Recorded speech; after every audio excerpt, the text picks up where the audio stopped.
माँ, मैं बहुत थक गई हूँ घर संभालते संभालते। यहाँ मेरी थकान किसी को नजर नहीं आती। कुछ दिन आराम करना चाहती हूँ। सोच रही हूँ कुछ दिनों के लिए अपने मायके आ जाऊँ। आते हुए अपने बच्चों को भी साथ ले आऊंगी, वे वहीं से स्कूल चले जाएंगे। आखिर एक ही शहर में ससुराल और मायका होने का कुछ तो फायदा मिले। नम्रता ने फोन पर अपनी माँ से कहा। पार्वती जी ने दूसरी तरफ से कहा, हाँ बेटा, जब तेरी इच्छा हो आ जाना, आखिर ये तेरा भी तो घर है। ठीक है माँ, तो मैं कल ही आ जाऊंगी, नम्रता खुश हो बोली। हाँ बेटा, कल आ जाओ, मैं तुम्हारा इंतजार करूंगी। अभी मैं फोन रखती हूँ, मुझे मंदिर भी जाना है। कमला जी ने फोन रख दिया और सीधे किचन में गई। किचन में खाना बना रही बहू से बोली, अरे अनुपमा सुनो, कल तुम्हारी ननंद आ रही है। आज बाजार जाकर फल सब्जी और मिठाइयाँ लेकर आना। बेचारी मेरी बेटी ससुराल में नौकरों की तरह काम करती है और उस पर कोई ध्यान ही नहीं देता। यहाँ आएगी, कुछ दिन रहेगी तो उसका मन और तबीयत अच्छे रहेंगे। सास के मुंह से ऐसी बातें सुनकर अनुपमा का चेहरा उतर गया। वह मन ही मन सोचने लगी, काश आपको मेरी थकावट भी नजर आती। मैं भी दिन रात झाड़ू पोछा, बर्तन, खाना बनाना, मार्केट जाना और हर वह काम करती हूँ जिससे हमारे परिवार वालों को कोई दिक्कत ना हो। काश आप मुझ पर भी ध्यान दे पाती। आपकी बेटी तो जब मन में आता है तब यहाँ आ जाती है, लेकिन मैं साल में एक बार ही अपनी माँ के पास जाती हूँ, तब भी आपको प्रॉब्लम होती है।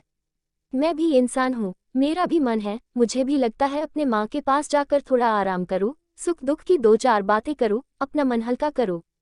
भगवान, अब तुम ही कुछ करो ताकि मेरी सांस की आंखें खुले और उसे मेरी थकावट भी नजर आए।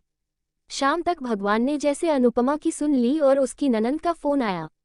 ननंद ने अपनी माँ से कहा कि उसकी सास ने उसे मायके आने के लिए मना कर दिया है, इसलिए इस बार वो नहीं आ सकती। पार्वती जी बोली, ऐसे कैसे मना कर दिया? पहले तो कभी वह तुम्हें आने के लिए नहीं रोकती थी, इस बार भला क्या हो गया? लाओ मेरी बात कराओ उसने, मैं समझती हूँ। नम्रता ने फोन अपनी सास के पास दिया। पार्वती जी ने कहा, नमस्कार समधन जी, आपसे कुछ कहना था। समधन जी ने कहा, कहिए। दरअसल नम्रता कल त्योहार है, इसलिए अपने मायके आना चाहती है, अगर आप उसे भेज दे तो अच्छा रहेगा।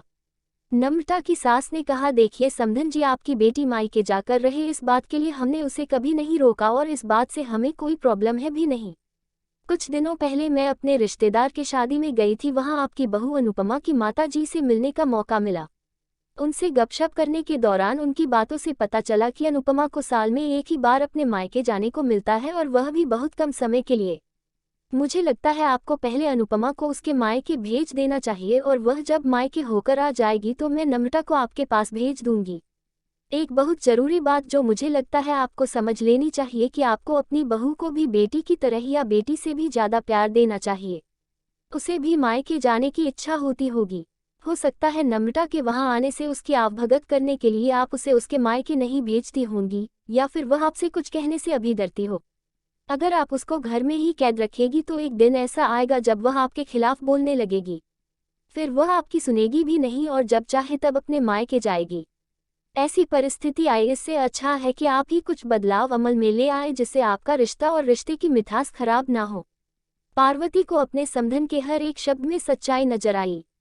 उन्हें महसूस हुआ कि उन्होंने अपनी बेटी के प्यार में अंधे होकर कभी भी अपनी बहू के मन का विचार नहीं किया।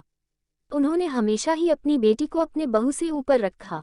दूसरी तरफ नम्रता भी अपनी भाभी के बारे में हो रही इस बातचीत को सुन रही थी। उसने भी रियलाइज किया कि वह कभी भी अपनी भाभी के साथ ठीक से बात नहीं करती और जब जब वह अपने मायके जाती है तो भाभी थोड़ी उदास रहती है। पार्वती जी ने अपनी बहू को बुलाया और उसे कहा कि अनुपमा कुछ दिनों के लिए नम्रता नहीं आने वाली है, इसलिए पहले तुम अपने मायके होकर आओ।